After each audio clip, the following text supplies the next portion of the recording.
Ika, tapi tidak pangadakan.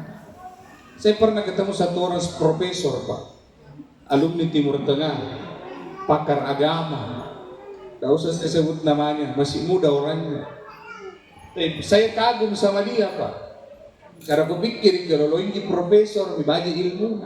Jadi saya datangi kok dengan takzimku, kehormatanku sama dia, hormatku sama dia, aku datangi. Begitu saya pegang tangannya salaman, lain pandangannya. Lain dia langsung ada yang cari masuk ke orang ini kau di depanmu tapi kalau pun ada orang mau cari sebentar ada ini mau dulu yang di hadapanmu jangan kutin jauh ini mau dulu di depanmu Pak. Saja saat itu Pak rasa kagumku sama dia hilang. Maka saya selalu tanamkan sama Bapak Ibu sekalian pentingnya itu ada.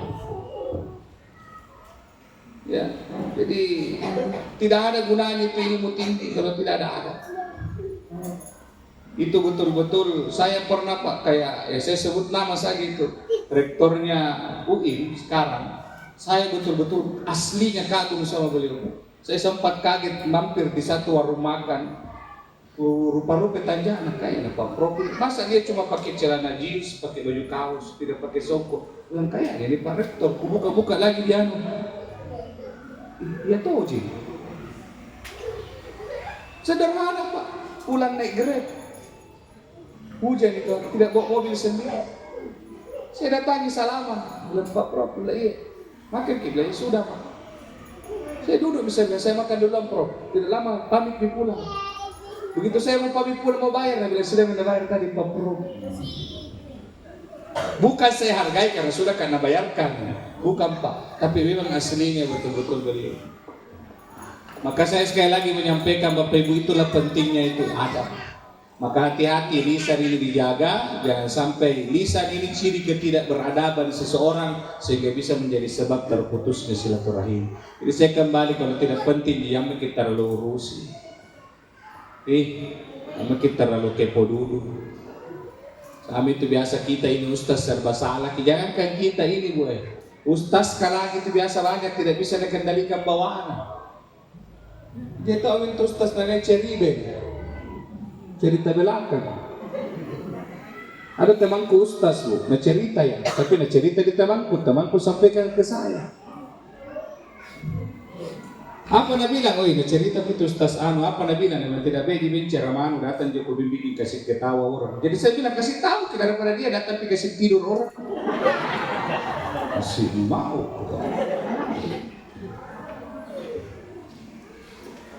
Apakah dibikin ini malam? Apa namanya ini acara ini malam? Apa artinya takziah dalam bahasa Indonesia? Menghibur. Ada orang menghibur, apa pengaruh? Jadi kalau ada orang berharap malam ini datang mau diajari sholat, datang diajari untuk bisa menangis, datang untuk diajari haji, salah tampak sini ke di masjid. Ini datang untuk bisa kita mengambil banyak pelajaran, wabil khusus terhibur jasmani rohanita, supaya tidak terlalu larut dalam kesedihan. Kalau mau dikasih menangis, anu sana mau lanrenan tu patah balang ngaruh ya. Kita datang menghibur supaya kesedihannya tidak berlarut-larut. Karena kalau kesedihan terlalu berlarut itu disebut meratap. Meratap dalam agama itu dilarang. Pernah ceramah di Jenitala saat di Goa Pak. Baru sudah direkam. Atau hari dengar. Baru 10 menit ceramah begini. Saya bahas-bahas begini juga. Jamaah ketawa. Tiba-tiba ada bapak-bapak bertanya. Dia bilang, sudah Ustaz, saya makin pakai kali.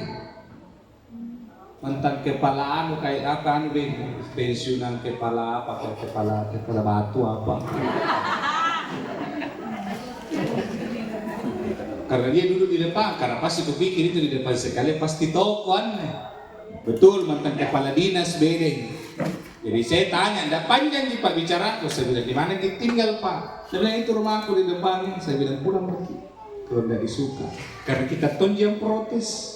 Ya lain tidak. Saya itu prinsipku begitu Pak. Mending kita kehilangan misalnya dalam berjamaah, mending kita usir, suruh pergi satu orang yang tidak senang daripada dibiarkan tinggal mempengaruhi yang lain. Dia bilang pulang lagi. Dan langsung marah, dia bilang, saya orang di sini. Saya bilang, saya juga orang Makassar, orang gua. Oke apa? Maksudku saya sakkan apa 70 tahun lebih. Dia tuh bilang, ku temani kalau lomba lari, ku minta memang. Jangan maki dulu buat apa-apa, betul lomba lari maki. Maksudku saya juga, bukannya kita mau mengajarkan yang tua-tua. Mestinya orang semakin tua semakin meruntuh. Karena semakin bertambah usia, tenaga kita semakin kurang, kita butuh bantuan orang. Jangan maki sakkan. Koro-koroan. Karena dakteknya itu guru lagi. Kita itu tidak dibati-bati hanya karena dihormati. Tapi kalau ada tonji batas kemampuannya orang kau injak, orang kau perlakukan tidak baik, berbalas balasan kuantu. Tapi anakku bintang 7. Biar lagi bilang pusing kuantu.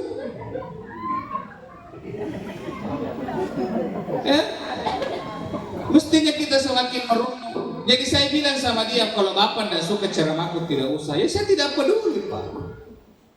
Akhirnya ceramah lah saya, tinggal jadian. Pernah tuh saya ceramah di Tondro, Makassar. Orang semua ketawa nih, ada lagi pergi kencing. Ada jamaah itu ibu tinggal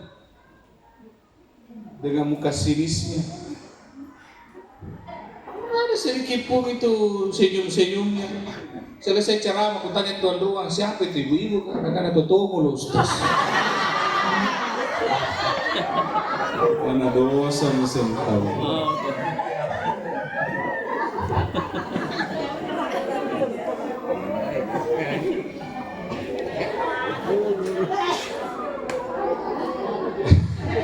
Dan pas saya pulang minta maaf ke dosa ibu karena sempat berperasaan jelek. Jadi ku datangi Haji, bawa orang adik, karena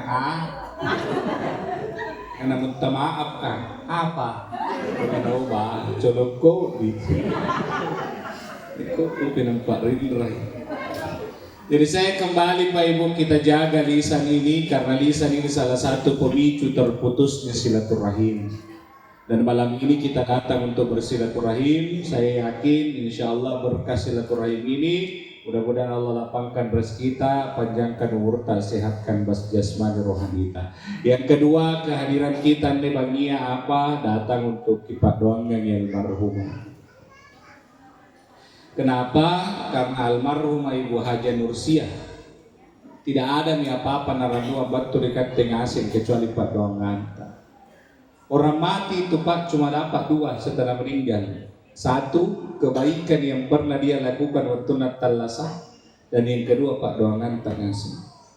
Maka saya mau bilang beruntunglah almarhum ini kejai batu nebangia, berarti jai Pak doangan batu merela ta'ala untuk almarhum.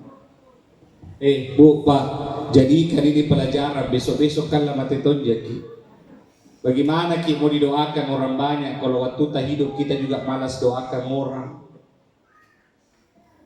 Itu orang-orang tua dulu itu, saya tidak tahu di Moncolel apa ini, tapi saya dengar-dengar sudah banyak tergerus tradisi ini. Kalau di kampung mamaku di Maros juga, perbatasan Makassar Maros juga, tapi bukan di sini. Itu kalau ada orang yang meninggal 7 hari itu lipat doangnya. Dikuburkan sore, siang. Mulai malam itu batum itu tahu baca doa. Karena tuan rumah tidak tahu baca doa, maka orang nasuruh baca doa. Iya itu nani hari suruh baca. Tahu nasuruh kayak tenangisin. Oleh orang sekarang dituduhnya itu bid'ah. Padahal dia tidak tahu apa asal usulnya. Dia tidak bertanya kepada pelakunya. Bertanyanya sama orang yang tidak mau lakukan. Nasam pisang kai kok dia. Apa hukumnya maulid? Tapi bertanya sama orang yang tidak maulid. Kenapa saya bilang jangan kau maulid? Coba kau bertanya apa hukumnya maulid sama orang yang bermaulid. Pasti bisa kau jelaskan. Jadi jangan salah jawab, jangan salah tanya. Pasti salah jawab. Ya? Saya ini pernah disampaikan di Maros. Ada juga saya pernah ceramah itu apa namanya itu yang di di belakangnya kantor bupati ke belakang sana. Bambu runcing ke sana. Kebetulan kemarin setelah apel saya ceramah di kantor bupati Pak. Di belakangnya lagi itu. Dia datang bapak-bapak bilangin sama saya, dia bilang, Ustaz, di sini kau masih ada keyakinan syirik, apa roh Allah Ta'ala. Saya bilang, bagaimana itu? Dia sikari tahun rin, napakan rin di tomatena. Saya bilang, bagaimana ya itu? Jangan dulu, jangan sampai seuzon ko dosa kuntuk. Dia bilang, biasa Pak Ustaz, punna lebat logro, lebat mengaribi.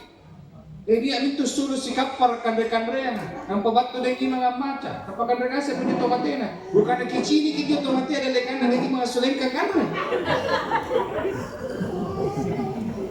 Jadi bilang hati-hati ki. Prasangkata, hati-hati ki. Hati-hati prasangkata. Dia bilang tidak iya, tapi naniatkan. Saya bilang membaca niatnya. Kau bisa tahu niatnya apa? Inilah menghukumi sesuatu, Pak, yang kita tidak tahu. Ini namanya suudzon. Maka saya katakan, saya ini pelaku. Biasa pergi begitu, Pak. Tapi saya tanya, niat tak datang baca doa untuk si mayit yang meninggal. Apa hubungannya itu makanan? Untuk dimakan. Bukan untuk orang mati. Kalau selesai baca doa, neng kandren dia makan kandren.